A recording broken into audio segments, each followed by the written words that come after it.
राजस्थान जाट महासभा ने डोटासरा पर ईडी की कार्यवाही का किया पुरजोर विरोध। चुनावी मुद्दों को लेकर जाट समाज की प्रेस कॉन्फ्रेंस और राजस्थान जाट महासभा की कार्यकारिणी का विस्तार। और राजस्थान जाट महासभा ने होटल खासा कोठी में विशेष प्रेस वार्ता का आयोजन कर कांग्रेस प्रदेश अध्यक्ष गोविंद सिंह डोटासरा पर ईडी की जो द्वेषपूर्ण कार्रवाई की गई उसका पुरजोर विरोध किया। और राजस्थान जाट महासभा के संरक्षण एडवोकेट महेश मावलिया, अध्यक्ष कर्मवीर चौधरी, युवा प्रदेश अध्यक्ष कुलदीप जेवा, महिला प्रदेश अध्यक्ष अंकलेश झाखड़, डॉक्टर आशा लता फोगाट और बीटा प्रभारी अनिल झाखड़ ने वार्ता में बताया कि आने वाले चुनाव में जाट समाज को कमजोर करने के लिए हमारे नेताओं पर जो कार्यवाही की जा रही है सब उसको जाट समाज बर्दाश्त नहीं करेगा। इस अवसर पर ऑल राजस्थान जाट महासभा ने चुनावों में सभी राजनीतिक पार्टियों के द्वारा जाट समाज को आधिकारिक भागीदारी दिए जाने की मांग रखी है और ऐसा नहीं करने पर खुली चेतावनी भी दी है। कार्यक्रम में ऑल राजस्थान जाट महासभा की कार्यकारिणी का विधिवत गठन किया गया और शपथ ग्रहण समारोह भी हुआ।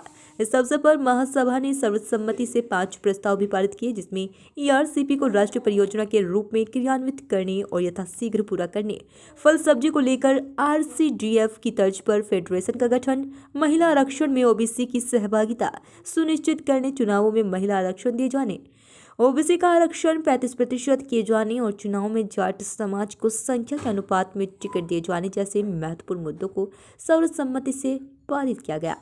आने वाले समय में ऑल राजस्थान जाट महासभा प्रत्येक जिला मुख्यालय पर जन जागृति अभियान चलाएगी और सामाजिक कुरीतियों के खात्मे के लिए भी काम करेगी। समाज में शिक्षा के विकास और सामाजिक राजनीतिक जागरूकता को लेकर भी बड़े कार्यक्रमों का आयोजन किया जा रहा है। इस अवसर पर ऑल राजस्थान जाट महासभा से जुड़े विपिन लामोरिया, संदीप पूनिया, रतन मांगलोदा, रोशन खड्डा, संदीप जाखड़, शंकरलाल चौधरी, मनीष चौधरी, बलराम जाखड़ समेत सैकड़ों समाज बंधु मौजूद रहे।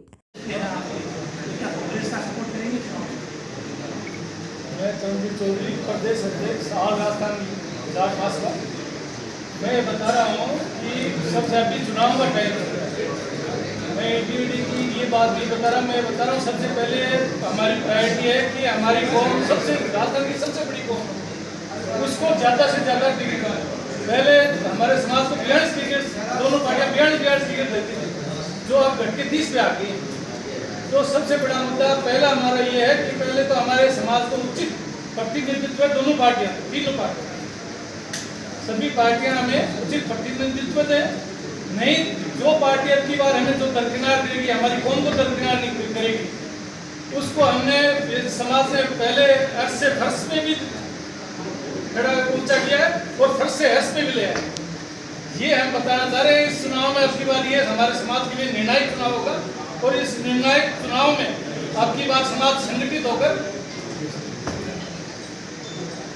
दोनों सभी पार्टियों को इनको जो हमारा तरीका है उसको जवाब देगा। और बात नहीं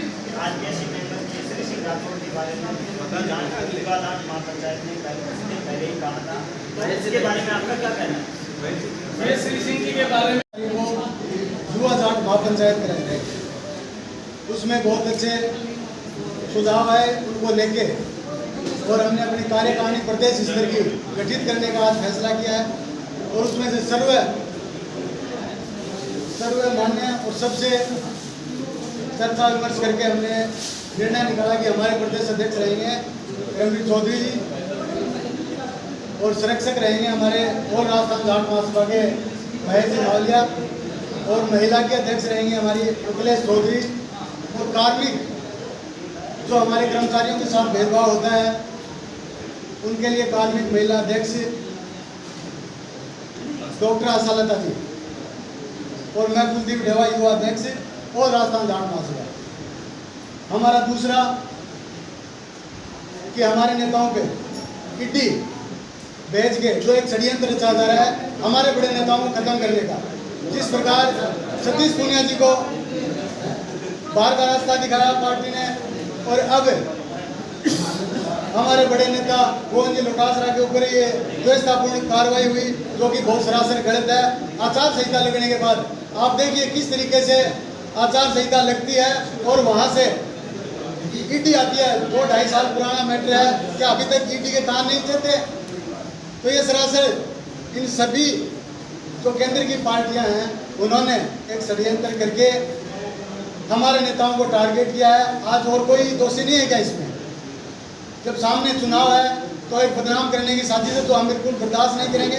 हम हमारे नेताओं के साथ हैं और आने वाले चुनाव में ऑल राजस्थान जाट महासभा जहां हम राजनीति नहीं करेंगे, लेकिन जहां हमारे कैंडिडेटों को कमज़ोर करने की कोशिश करेंगे, चाहे कोई भी पार्टी हो, चाहे बीजेपी, कांग्रेस और अन्य दल जो भी हमारे नेताओं को कमज़ोर करने की कोशिश करेंगे, हम वहां जाएंगे और उनको मुंह तोड़ जवाब देंगे। और राजस्थान में और जयपुर में सभी पार्टियों के ऑफिस हैं, उनके ताला लगा देंगे।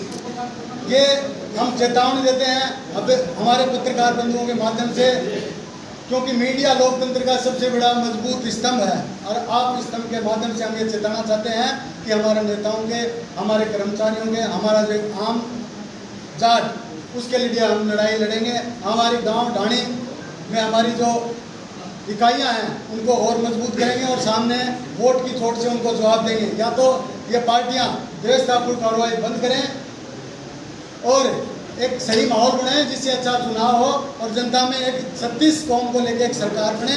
आने वाली सरकार से हम उम्मीद करते हैं वो बेहतर काम करे और जितने भी मुद्दे हैं, जो भी मैनिफेस्टो हैं सरकारों के, उन पे काम करे, महिलाओं पे काम करे, बच्चों पे काम करे और युवाओं पे खास तौर पे युवाओं को जो दरकिनार किया जा रहा है उसके लिए उचित उनको भर्ती निकले और उनको उचित परामर्श मिले ताकि वो भटके नहीं। जो नशाखोरी की जो लत आज राजस्थान में आए दिन महिलाओं पे अत्याचार हो रहे हैं, हमारे युवाओं के ऊपर आए दिन हर भर्तियाँ जो अटकी जाती हैं उनके भी हम खिलाफ हैं। हमारे भाइयों के पैसे लगते हैं, हर भर्ती अटकी जाती है। और हमारा मेन जो मुद्दा है ओबीसी का, कि ओबीसी का वर्गीकरण नहीं हो। ओबीसी एक है, जब केंद्र ने 27 दे रखी है तो आप 21 मत करो, 21 से लेकर 12 पर गए तो वो भी बहुत दुर्भाग्यपूर्ण रही। तो आने वाले समय में ये पार्टियाँ इसको मैनिफेस्टो में लागू करें और तुरंत प्रभाव से उसको हमारे लोगों को फेवर लें। ओबीसी, क्योंकि हमारा 5 साल का टर्म निकल गया, ओबीसी सीएम आते थे, लेकिन कहीं ना कहीं उनमें भी थोड़ी सी काम किया, लेकिन थोड़ी बहुत कमी रहेगी, उस पर काम करें, जनगणना कराई जाए ताकि किसी का हक मारा नहीं जाए।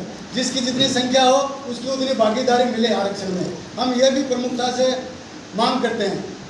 और हमारा जो मेन मैनिफेस्टो है ऑल राजस्थान जाट महासभा का किसान, आज की हमारे सारे ओबीसी वर्ग है और हमारा जाट प्रमुखता किसानी से जुड़ा हुआ है, चाहे वो शहरों में बड़े बड़े पदों पे है, लेकिन गांव में कहीं ना कहीं हमारे माँ बाप, हमारे भाई बंधु खेतों में हैं। तो उनके लिए जिस प्रकार दूध के जो सेंटर खोले गए हैं, सरस डेयरियों के द्वारा, सरकारी डेयरियों के द्वारा कीमत निर्धारित की जाती है, उसी तरह सब्जी की भी एक कीमत निर्धारित हो ताकि जो किसान जो सब्जी पैदा करता है उसको फेंकनी नहीं पड़े, जो फल पैदा करते हैं जिनको। क्योंकि आज आप देखा होगा 200 रुपये किलो टमाटर बिका, लेकिन किसान का बिका क्या?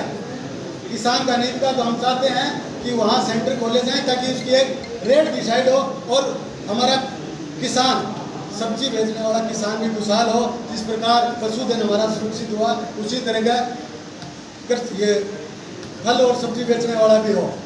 तीसरी, हम चाहते हैं जिस प्रकार आए दिन एमएसपी के लिए आयोग बनते हैं, हर सरकार आयोग बनाती है और जिससे लाखों करोड़ों रुपए खर्च होते हैं और रिजल्ट आता है जीरा। तो ये राष्ट्र हित में भी सबसे बहुत ही गलत हुआ, आज तक इस पर कोई फैसला नहीं है। हम चाहते हैं जिस प्रकार डीए बढ़ा, केंद्र सरकार ने किया, बहुत अच्छा काम किया। हम चाहते हैं ये सभी सरकारें जिस प्रकार डीए बढ़ता है, एक कर्मचारी का डीए बढ़ता है, महंगाई भत्ता बढ़ता है, उसी तरह एक किसान का भी तो बढ़ता है। क्या वो अलग है अपने से? तो उसका भी एमएसपी की तरह, डीए की तरह एमएसपी बढ़ाई जाए, ये हमारी प्रमुखता से मांग है।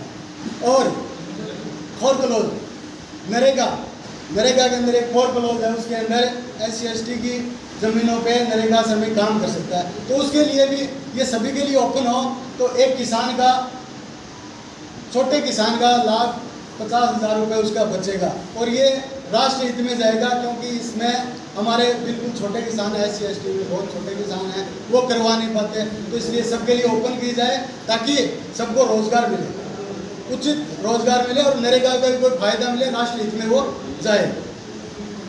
और 5वां, हम ये चाहते हैं देश में इस प्रकार घटनाएं हो रही हैं, सभी जाति आपस में एक दूसरे से भिन्न जा रहे हैं। तो हम चाहते हैं ऑल राजस्थान जाट महासभा की तरफ से सभी से कहना चाहते हैं, सभी भाईचारा कायम रहे और देश को एक अच्छी दिशा में ले जाएं, राष्ट्र का एक अच्छे राष्ट्र का निर्माण करें। और युवा युवा, जिस ओर युवा चलता है, युवा का उल्टा होता है वायु। तो जिस ओर वायु चलेगी उसी ओर सब उड़ते जाएंगे। तो युवाओं को दरकिनार नहीं किया जाए और एक अच्छे युवाओं के हित में एक फैसला लिया जाए। सभी पार्टियां अपने मैनिफेस्टो में प्रमुखता से युवाओं को जोड़ें।